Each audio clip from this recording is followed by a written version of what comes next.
nuyu Sénégal ak ñi ñuy seetaan di ñaan yàlla tamit situation bi nga xam ne réew mi daf ki nekk mooy ak coronavirus bi nii yàlla génneen ci jàmm ak salaam. Mame Boye lu tax ngeen tabax seen permanence APR te yéen amu leen autorisation de construire Barthélémy Dias a ko wax te moom mooy maire Sacré-Cœur Mermoz. waaw foofu si zone am la foofu lay tàmbalee ak yow. foofu ngay tàmbalee. waaw bon waaw d'accord nañ commencé foofu di nuyu Barthélémy déjà di rafetlu li nga xam ne jotoon na ko def bi ci xeexu Covid bi parce que amoon na solo nekkoon ci sensibilisation ak ci ay action bon mais maintenant man yaakaar naa ne bu muy soulever démb problème bi mooy dafa am lu mu njëkkoon a yëkkati mu xam ne foofu dafay lajj mu indi lu ñuy woowee contre-feu li tax ma xalaatee ko noonu mooy xam nga bi ñuy wax démb ci actualité bi ci incident yi da ngeen déggoon ñu ne dafa demoon ci tefes ga day am ay jàmbarlu yu amoon diggante moom ak kenn ku nga xam ne dafa amoon chantier léegi nag pour que coow li bañ a nekk côté boobu xam naa mu soulever question boobu ndax man li ma xam ci dossier bi parce que xam nga tamit man toujours bul fàtte ne man fonctionnaire la donc dafa am fu nga xam ne ñun foofu la ñu war a yem ci ma wàllu information parce que c'est du domaine privé dafa mel ni yow man awma droit tey génne bu dee amoon nga ko alal bi nga xam ne man wóor na ma ni samay administration wala sama ay service yor nañ ko donc il faut toujours ma gérer limite boobu mais li am solo mooy APR dafa jënd ci Dakar Dem Dikk. dëggantaan da ngeen jënd 2000 mètres carrés man dinaa ñaata ngeen jëndee. 2000 mètres carrés à 1 milliard. versé ngeen ko Dakar Dem Dikk. versé nañ ko parce que si dul woon loolu notaire bi du def transaction bi xam nga donc notaire bi sax mën naa ko tudd c'est l'office de maître Amadou Moustapha Ndiaye bi ñu ko jëndee donc xam naa ne ci diggante parce que président dafa bëggoon gaaw ci siège am déposé woon na ay formalités pour autorisation de construire bi mu njëkkee ñëw ci mairie Mermoz Sacré-Cœur le maire Barthélémy dafa rejeté woon dossier bi parce que nee na gisul woon titre de propriété bi ñu ko joxee nag titre de propriété yi donc dañuy obéir ci article 206 ak 207 bi nga xam ne mooy lal ni ñuy doxalee affaire autorisation de construire parce que tamit askan wi mënuñu toog di xaar benn maire wala benn sous-préfet wala benn préfet di leen téye ci li nga xam ne seen alalu bopp la wala seen i projet bopp donc bu mu waxee ni mënatul woon signer ndax gisul acte de propriété bi ñu ko joxee kayit yooyu mooy état de droit réel mooy firndeel ni nit am na suuf wala nit jënd na ci nit suuf ba am na ci léegi sañ-sañ pour moom ko bi ñu ko déposé lee loolu mu toog nag ñun bu boobaa article bi day naan bu ñu toogee ci diir parce que bu ñu la interpellé nga ne lii mooy sama problème pour ma signer ko bu ñu la joxee kayit yooyu bu ñu toogee ci diir tontu woo yow commune bu boobaa ak nit ki askan wi ki nga xam ne moo ko yelloo moom il est fondé à considérer que loolu acceptation tacite la acceptation tacite mooy tontu woo ma naam waaye ndegam man li ma waroon ci nguur gi ak ci administration bi ak ci mairie yi def naa ko pour am sama autorisation pour tabax bu boobaa dama koy exécuter donc loolu noonu ngeen def waaw parce que depuis avril 2018 li mu soxla woon moom ci complément d'information jox nañ ko autorisation baa ngi woon ci table am signé wu ko waxul tamit lu tax du ko signé donc moom bu amoon beneen information bu bees daf ko waroon laaju ko donc boo laajee nga ne ana kayit bi firndeel ni yéen a moom ñu jox la ko soit nga dem ne kayit bi du dëgg nga contesté ko ci cours de tribunaux yi wala tamit nga nangu ni kayit bi dëgg la nga def li la war mais boo ko deful it charte réew mi dafay tax ba da lay may ci article 207 du code de l'urbanisme pour que yow bu ñu toogee ci diir te maire bi tontuwul bu boobaa dañuy considérer ni dossier bi nangu nañ ko parce que xam nga boo xoolee ci réforme doing business yi li jëm ci wàllu autorisation de construire dafa nekkoon réforme bu am solo parce que dañ ko defoon ci genre télédéclaration boo dugalee ce dossier service yi nga xam ne ñoo war a tontu ñoom ci plateforme lañ koy gis ci internet. ku nekk tontu maintenant ku ci bëgg rejeter dossier bi tam day joxe lii tax ñu rejeter dossier bi donc bu ñëpp tontoo ba d'accord dañ koy jébbal kilifa yi nga xam ne ñoo yor administration ak collectivité territoriale bu ñu leen ko jébbalee ñoom ñoo war a signer arrêté yi mais bu ñu koy signer dafay fekk ñoom lépp lu nga xam ne war na am na donc première fois bu mu njëkkee dem ci Barthélémy ci mairie Mermoz Sacré-Cœur il avait rejeté le dossier en mars 2018 bi mu ko rejeté nag deuxième fois bi fekk complété nañ li mu soxla woon moom mooy le titre de propriété parce que déposé woon nañ ko état de droit réel moom mu bañ a signé bu bañee signé nag bu boobaa charte bi nga xam ne mooy régir loolu day dal ci kawam te loolu rek moo ci nekk y a rien d'autre de passionné li la wóor mooy boo xoolee ci annonce légale yi bon parce que fii mënuma ko wax mais parce que loolu puisque c'est dans le domaine public annonce légale yi nga xam ne maître Moustapha Ndiaye def na ko wax na ni Dakar Dem Dikk SK signé woon nag APR benn acte de vente pour 2000 mètres carrés à 1 milliard et je pense que ci zone boobu boo jëndeewee terrain 500 000 le mètre carré c'est assez raisonnable. léegi ñëw ci beneen question mais lu tax ngeen caxat tey littoral bi jox ko ñu leen neex nit ñi di ci tabax boo xam ne privatiser plage yi loolu fan lañ ko teg. waaw Pape xam nga tey dañuy passionné parfois débat yi ñun administration lañ mënuñu du lu ñu ne dina dëgg rek ne tëll ne damm na xam nga temps yi yëpp yaa ngi dégg ñu ngi may song sax sans parfois sax di ma tudd très souvent song nañ ma ci mais man mënuma tontu man dama bokk ci benn administration bu tudd direction générale des impôts et des domaines mu am kilifa. donc am na ay questions yi nga xam ne léeg-léeg dañuy toog ba ñi nga xam ne ñoo yor bureau com bi ñoo ciy tontu bureau communication bi waaye ci de façon générale li ma la mën wax parce que man la gouvernance foncière du Sénégal man je suis le registre des biens de l'État donc mun naa ci tontu li am mooy d'abord littoral bi du Dakar rek. bien sûr du corniche ouest rek wala corniche est. mais foofu lañ gis nag tabax yu jéggi day aussi. non du foofu rek. du foofu rek parce que King Fahd mu ngi fii ma ñu ngeen jégal ma ci publicité bi. ñoom tamit ñu ngi ci littoral bi. ak yeneen hôtel yu mag. mais su ñuy wax mooy ñi privatiser géej gi. non xam nga bi ñuy def reportage bi dañu wone ci biir ay hôtel ak ay kër. non man li ma wane moom mooy ñi nekk ci tefes gi. mais am nañ ci droit. parce que tamit am nañ ci droit ci naka. expliquer ñu léegi pour ñu comprendre. Pape dama bëgg nga wax ma lu tax waa Yoff mun dëkk ci tefes gi wala waa Bargny dëkk ci tefes gi wala sama mbokku Cap Skirring ak suñu mbokk mool yu nekk sax Matam ci géej gi mun dex bi plutôt mun fa dëkk te beneen doomu Sénégal mënul dëkk feneen ci biir Sénégal xam nga lan mooy problème bi. est-ce que charte réew mi mayee nañu dëkk ci tefes gi waaw mayee na ko. benn mais domaine public maritime. domaine public maritime parce que domaine public maritime par essence c'est un domaine de l'État loolu loi 76 moo koy régir waaye booy définir loi pour askan wi yëpp nga koy définiral. donc tey jii kon un privé mën na ko ñëw jël tabax fa xañ ko ñu bëri ñëpp c'est possible du ko jël du noonu lañ koy waxee du jël. expliquez ñu loolu lañ bëgg a xam li ma lay wax mooy la loi 76 li mu wax dafa leer domaine bi état bee ko moom mooy xool nu mu ko neexee mu doxalee ko donc askan wi mooy boo jëlee askan wi da ngay jël tout le littoral sénégalais c'est plus de 800 kilomètres te benn ndar. mais duñu yem ci corniche bi non c'est important parce que. mais ñu yem ci corniche bi xool parce que foofu la problème bi gën a bëri. dinaa ñëw ci corniche bi mais man bu may wax ak askan wi dama leen di wax tamit charte yi nga xam ne moo nekk ci suñu réew. littoralu sénégalais bi ëpp na 800 kilomètres. je suis d'accord. nga jël fleuve yi mooy fleuve Casamance fleuve Sénégal wala yooyu tamit dafa am domaine public. tey boo déggee par exemple sax ñuy wax île du Saloum di wax Ndangaan di wax Palmarin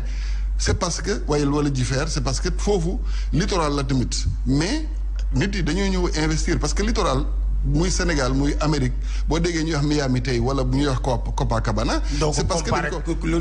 corniche bi. c'est corniche bi nga xam ne corniche bi Mambo yow gis nga ne corniche bi géej gi sax gisatuñ ko. non géej gi yaa ngi koy gis. foo koy gis géej gi yaa ngi koy gis mun naa la jox xam nga tey boo jógee woon fan par exemple boo jógee woon Cour suprême di ñëw. mais foofu am na benn tefes bu nga xam ne dañu fay jaayee jën xam nga ko. parce que man je sais que doomu Sénégal yi bëri dañu fay dem boo passé teeru bi tefes baa ngi foofu mooy parcours sportif bi. li ci des nag. non da ngay jël boo jëlee parcours sportif bi ba presque ci rond point bi nga xam ne mooy rond point bi nekk ci weti clinique boobu bon bëgguma tudd tur yi foofu presque yëpp di nga gis géej bi. mais après li ci des yëpp da ngeen ko séddoo. mais c'est normal en fait il faut qu'on se comprenne amul benn loi buy tere bul wax ñu séddoo ko parce que tamit xam nga loolu laa la bëgguma dugg ci yenn dossier mais dossiers yi ngeen soulever yëpp. xool leen kañ la ñi ko am man awma pour droit taxaw fii ne la waaye ñu ngi ko am 2004 wala 2010 wala leneen parce que heure bi mais am na ñoo xam ne seen bàyyi 2018 lañ ko am. amul même bu amoon c'est normal. pourquoi amul parce que boo ma joxee benn cas man mën naa la expliquer parce que man awma droit tudd nit ñi mais démb par exemple incident bi am kooku bi muy am kayitam 2004 la woon 2004 nag yaakaar naa ni yàgg na trop xam nga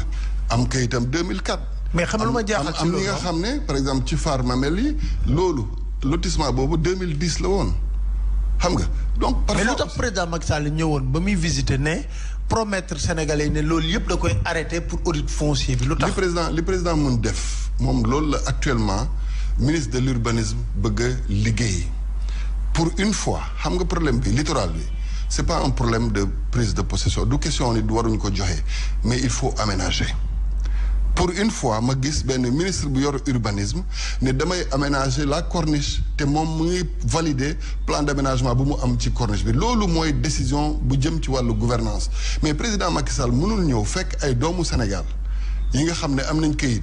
buñ ko amoon ci jamonoom wala jamono keneen parce que j'ai pas envie qu'on prenne le débat pour dire oui jamono Ablaye Wade lañ ko mayee woon wala jamono Abdou Diouf ça n'a pas d'importance li am solo mooy doomu Sénégal am na ci droit bu amee droit ba pare nag da ngay dégg y a beaucoup de confusion parce que sur le domaine public xam nga li ñuy wax domaine beneen bi mooy boo amee bàyyi par exemple ci continent bi tey boo dëkkoon Ouest Foire boo amee bàyyi pour nga am titre foncier il faut nga am obligation de mise en valeur c'est obligatoire. C'est obligatoire bien sûr. mais maa ngi dégg démb dans les commentaires ñuy naan naka la ñuy mën a am titre foncier te defuñu mise en valeur foofu c'est le domaine de l'État. L'État est libre de déclasser par rapport à benn pertinence bu ko neexee jox la tey autorisation d'occuper le domaine public ëllëg mu xalaat ni yow li nga fa war a liggéey. pertinence soo waxee pertinence mooy lan. pertinence mooy tey man amoon naa bëgg naa fa dëgg kër. non bëgg naa fa am kër wala bëgg naa fa am immeuble loolu xam nga pouvoir discrétionnaire dañ koy nangu donc tey ku taxaw mais loolu boo ko waxee da nga koy empêcher sénégalais yi nga xam ne vraiment war nañ mën a jouir aussi plage bi comme ñëpp. mais sénégalais yaa ngi am plage feneen ak feneen. c'est-à-dire mais foofu dañ leen ko war a xañ. xam nga tey. waaw dafa am li nga xam ne. dafa am luy xel nangu. gis nga sénégalais yi am nañ seen conscience citoyenne ak seen i droit xam nañ ko ba ku bëggoon jël seen i tefes ñu xeex ak yow jàmmarloog yow. mais mënuñ ci dara parce que ñi fay tabax guddi la ñuy tabax. yóbbu fa ay nervi. mais non. xam guddi ku yor këyit mu lew du sax ngay tabax guddi. xam nga tamit li ñuy wax ay tabax guddi ak yooyu ñi koy def. amuse-toi à voir ndax am nañ këyit le plus souvent sur la corniche des Almadies laa wax demal foofu di nga gis ni ay nit dinañ tabax guddi c'est vrai ñooñu sont dans la clandestinité mais bu ñu yeewoon toj leen tamit c'est les mêmes personnes qui vont venir. non toj leen ba pare ngeen xool. non parce que sénégalais yi d'accord nañ ci lu nga xam ne jaaduwul ñu yàq ko. on a vu aussi toute l'émotion bi nga xam ne on l'a eu sur le dossier de Tobago. ce n'est pas la même chose. c'est la même chose mooy tabax sans droit ni titre. non loolu rek en réalité mais li ma la mën a expliquer dans les problèmes spécifiques qui ont été soulevés nit ki am na benn projet d'immeuble R+5 R+10 on peut considérer que c'est assez pertinent pour accès au logement on peut considérer que c'est assez pertinent. 600 millions la ñuy jaay appartement foofu. waaw mais alors 800 millions am na ay doomu Sénégal. dafa mel ni Baadoolo moomul foofu. waaw mais Baadoolo ak. Baadoolo moomul foofu. mais Pape da ngay nangu ni. mètre carré bu gën a cher ci àdduna bi màkk la. d'accord. tamit boo demoon Paris tey boo bëggoon jënd xam nga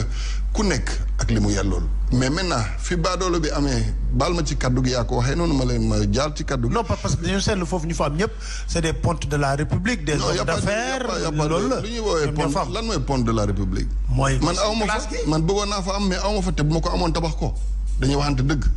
non bëggoon naa ko parce que man it bëgg naa dëkk jàkkaarloo géej. yow bëgg nga ko keneen bëgg na ko. non man moom bu fekkee ne jaarul xam nga lan moo xam nga Pape li ñu mënul nangu man li ma d'accordul mooy tey nit bëgg am suuf toj falaise réew mi maanaam xam nga. loolu am foofu. mais loolu laa lay wax loolu ce n'est pas normal te loolu toutes les enquêtes qui doivent être faites vont être faites c'est pas normal. privatisation plage bi. non ban privatisation ban plage. par exemple boo tabaxee de telle sorte man mën naa la yóbbu foo xam ne boo dañoo tabax ba pare na plage boobu foofu kenn du fa accéder fii nga xam ne moom la ñuy wane fi mbëri doon entraîner foofu. fan xam nga dañ ko décapité. fan la. boo ñëwee fii pas place du souvenir boo jógee kër président Léopold Sédar Senghor wàcc. waaw plage boobu nekk foofu. dañ ko décapité carrément sëkk ko di fa tabax te foofu plage la woon. mais loolu laa lay wax c'est-à-dire genre man nee naa la je suis aussi patriote xam nga lu patriotisme du li ñuy def parfois nii di cinéma. dama d'accordul nit jël falaise géej xam nga géej gi dafa am ni ko yàlla bindee. absolument am fi nga xam ne suuf la plage la. nit di mën a am na fi nga xam ne nag boo taxawee ñi ma woo wàcc. mais loolu gis naa et ça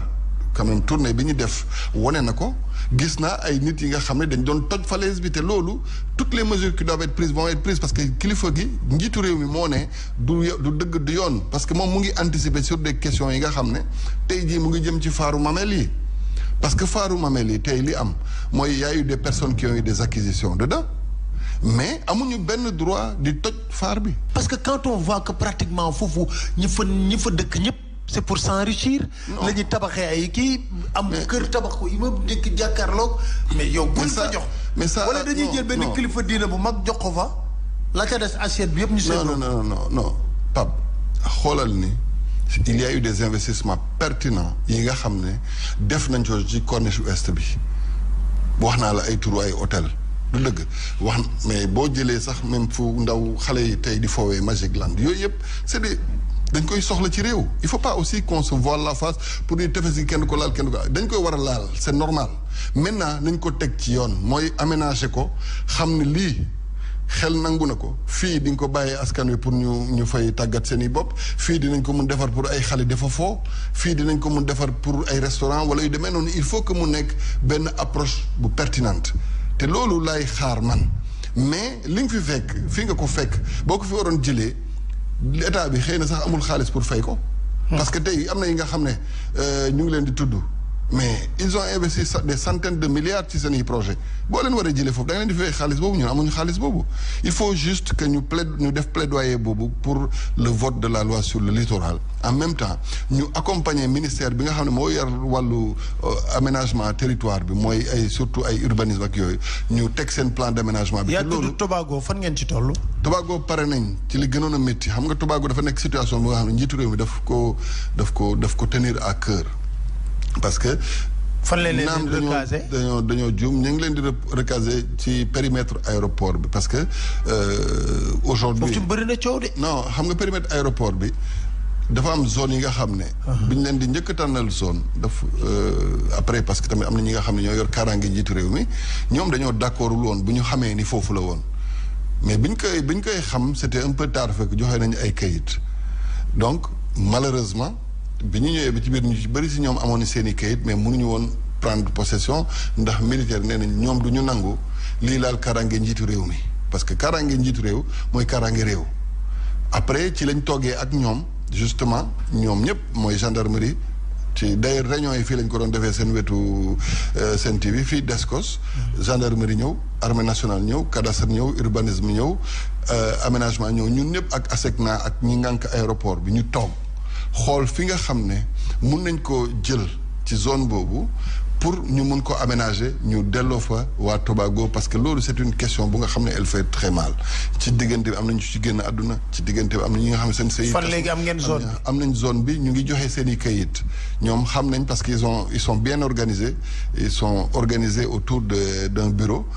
boobu mu ngi liggéey ak samay service parce que tamit li ñuy bañ mooy xëy na yow mi bokkoon nga ci bon nga jël sa suuf jaay ko keneen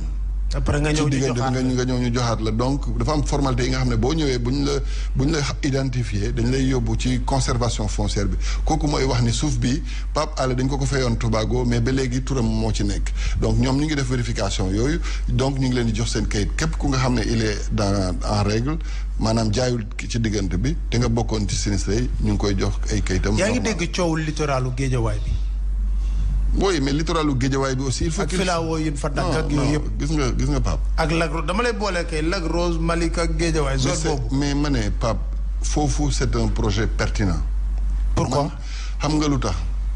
opportunité bu rëy la pour réew mi le président va faire la route qui va de Dakar à Saint-Louis la côtière bu ñu defee côtière dafay ubbi beneen perspective en matière de tourisme ci zone boobu nga jël tey tefes gi mun da koy aménager nag parce que waxuma la nga jël ko tamit jox ko ay nit li président bëgg mooy ñu aménager ko de sorte que dañuy maintenir li nga xam ne dañ koy woowee la zone des filaos parce que tamit dañuy woowee. mais foofu ñu koy dagg. fu ne dañ koy woowee bande des filaos mais fu ne tamit gis nga ni filaos yi am na yu bëri yu ci dee déedéet. non mais foofu dañ koy dagg. bande des filaos boobu ñu koy dagg. mais il faut non loolu laa lay wax il faut que nga comprendre ni réew dafa am fu muy toll day arbitrer. xam nga tey jii ñun ñu ngi waroon organiser JOJ waroon organiser sommet mondial de l'eau ak yeneen rendez-vous mondiaux mais dañ doon am problème sax pour xajaloo leen ci biir Dakar bon boo jëlee léegi la côtière la nga jël aménagement wu Guédiawaye nga def par exemple nga jël zone bi nga xam ne su dee am na possibilité entre tali bi ak géej bi nga xalaat ni lii mënoon nañ ko def comme Miami mun na nekk parce que il y a beaucoup d'investisseurs de fils du Sénégal qui sont prêts à investir dedans c'est un projet qui est en cours parce que aménagement bi la ñuy defaragum mais boo jëlee ba nga sës maintenant ci pôle urbain Lac Rose ak mais pôle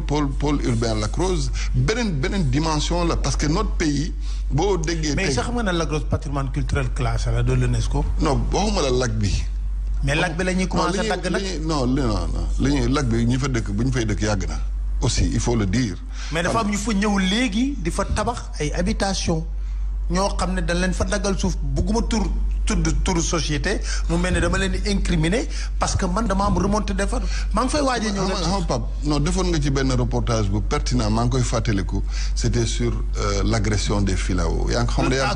ngi koy ak carrière yi donc man bul foog ni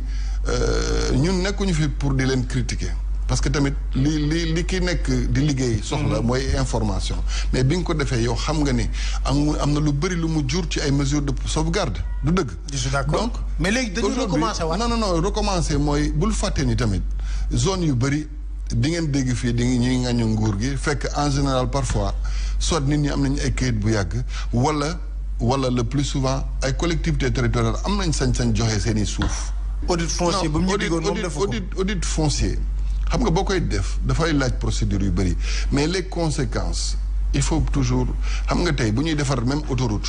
di nga gis ni projet autoroutier li ci gën a cher mooy li ñuy fay askan wi nga xam ne dañ fay amoon kër donc tey koo fi war a jëlee këram wala koo fi war a toj këram il faut nga fay ko donc quoi qu'on dise c'est des mesures yi nga xam ne da nga koy def étape par étape mais li am solo mooy la pertinence de penser grand nga toog nga ne pôle urbain Diamniadio il faut ñu concevoir un autre modèle de ville pôle urbain du Lac Rose il faut ñu concevoir un autre modèle de ville la Corniche il faut ñu concevoir un plan d'aménagement te waxuma la ni bu ñu concevoir un plan d'aménagement duñ ci toj te nag beaucoup de conflits naissent parfois dans l'incompréhension des maires de leurs limites te ñoom du ñu jël attaché par exemple agence nationale de l'aménagement du territoire parce que tey jii xam nga coow li démb boo ko xoolee le maire de Mermoz Sacré-Cœur pensait qu'il est à bon droit il est dans sa commune alors que c'est dans la commune de Fann pourquoi parce que loolu ANAT moo leen koy mun délibéré tel et il y a beaucoup de cas comme ça donc dafay laaj toujours nga am recul ñun mënuñu dëgg tëll rek ne nii lañ koy defee mais li may rafetlu par exemple pour cette question foncière là mooy sur les mamelles quand les Sénégalais en ont parlé ça a ému le chef de l'État mu demandé ñu def ci enquête bi ñu defee enquête ba pare xam na ni les conditions d'attribution sont légales d'accord mais maintenant il a demandé il nous a instruit ñun ñëpp que cette partie-là soit laissée libre gis nga Pape dinaa la jox benn non tabaxee Mamel ba volcan bi tàkk seen kaw foofu nañ xam ne tabax moom Mamel mais waa géologie dinañ tontu parce que ñoom ñoo war a tontu ci loolu mais dama lay wax le sens de l'état du président de la République bu muy ut siège APR siège parti bi ñu ko njëkk proposé il pouvait l'avoir gratuitement te xam nga fan la rond-point EMVS mu bañ mu ne parce que fii dañ ko war a aménager def ci ay jardin parce que d'ailleurs boo xoolee anciennement avant ñu def VDN bi zone d'aménagement la woon foofu dafa amoon genre rond-point ñu tuddee woon ko rond-point EMVS mu ne dañ ko defar mu gën a rafet moo tax il s'émeut très souvent moom bu génnee gis yenn yi il s'émeut il dit comment on peut faire ça parfois Sénégal nag Sénégalais yi dañu am fit non Pape mais Corniche moom mi ngi koy gis bu bëccëg très honnêtement Sénégalais yi dañu am fit xam nga lu tax da ngay gis nit bu yeewu rek sëkk fenn wala entouré fenn bind fa nag ne pas propriété privée fekk moomul kayit gi di xaar di lijjanti ay kayit nu muy sottee bu sottiwul mu nekk foofu lijjanti comme ni nga koy waxee xam nga tey munoo yeewu nga ne da ngay dem tabax ci biir àll bi wala ci biir almadi ci yenn gox-goxaat yi xaaja guddi nga bëgg foog ni chaque jour dinañ ko mun gis après ñooñu ñooy toog du ñu am kayit y a beaucoup de zones à Dakar où nit ki mu ngi dëkk ci këram amul kayit parce que ñun duñu nangu di la jox kayit. ce dernier message lan lay doon ni ci jeexital émission bi lan lay doon. waaw di la nuyu encore di rafetlu liggéey bi mais benn digression bu ndaw parce que temps yi nag wax ji xawoon a bëri ci man.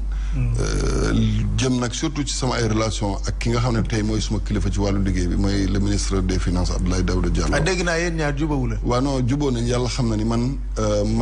dara jar digression loolu digression parce que avant ngay toog fii am na ku la ma ku ma wax la ma am na ku wax sax démb di ma dama ko saaga te yàlla xam na ni man kenn xamee da ko saaga barke alxuraan saagawu ma ko te kenn xamee ma saaga man musuma ko manqué respect xam nga nit ñi dañuy gis relation tey am na ñi nga xam ne dañ ma soxla pour ñu am ci man lu ñu bëgg dina il faut ñu jaxase ma ak Ablaye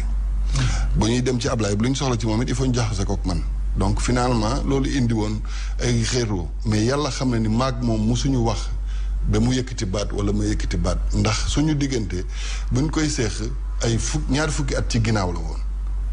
ñu bokkoon administration impôt voilà ñoom non ba léegi kay ñoo ko bokk parce que ba léegi inspecteur des impôts la. waaw d'accord mais léegi ministre la quoi mais léegi bokkoon DGID te ñun suñu kër gi boo ko seetloo même boo ko xoolee ak suma ay naataangoo yi nga xam ne ñu ngi ci opposition bi doo ñu dégg ci débat ba ñu saagante wala dañuy xuloo parce que ku nekk. puisque ñoo bokk. fu ñuy liggéeyee dañoo joxante. c'est vrai que yéen léegi lobby ngeen ah. vous êtes dans le lobby les lobbies des impôts là. vous êtes dans l'opposition dans le pouvoir un peu partout. c'est normal xam nga nag loolu processus la bu nga xam ne. da ngeen ko préparé. non pas préparé. processus c'est-à-dire que aussi bul fàtte ni c'est pas pour jeter le discrédit sur certains corps. mais bu ñuy def concours ENAM ñi gën a en fait bien placé le plus souvent dañuy ñëw ci régie financière yi.